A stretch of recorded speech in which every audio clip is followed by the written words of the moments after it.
So ngayon, kailangan nating i-check yung ating mga gulong. I-check natin sa panahong ito dahil iniiwasan natin dito yung pagsagasa natin dun sa mga matutulis na bagay, no? Dapat kailangan ma-check mo yung ilalim ng gulong dyan, kahit sa likod, sa kabila.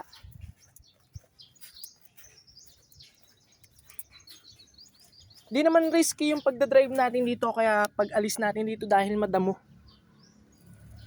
Anong ibig ko iparating dito?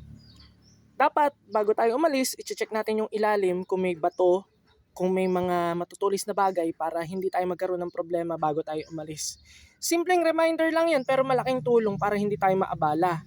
So kailangan tandaan natin, lalong-lalo na sa mga may-ari ng sasakyan na katulad ko, kailangan, uulitin ko, i-check mo yung mga nasa ilalim dyan, kung may matulis na bato, pako, o iba pa mga bagay na pwedeng maghadlang ng pagbiyahe nyo agad.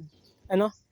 Pero syempre, pag halimbawa, babiyahe na kayo, alis na kayo, kailangan ay masigurado mo na walang dadaan sa likod, wala ka masasagasaan, walang nakaparada sa likod ng motorsiklo, ano. Pero mas maganda kung meron kayong camera. Meron kayong rear camera para makita ninyo yung likod, ano. Ma-activate mo naman yan kapag ka nag-reverse ka o paatras ka, ano. So yun lang po yung simpleng sharing ko dito sa content na to, at huwag niyong kalilimutan na i-subscribe ako at i-follow na rin, click the notification bell para makita niyo yung mga videos ko na ilalabas. So thank you very much. A simple a simple reminder lang para sa lahat. Mag-check ng paligid, baka makasagasa na matulis na bagay, baka maflatan. Yun lang.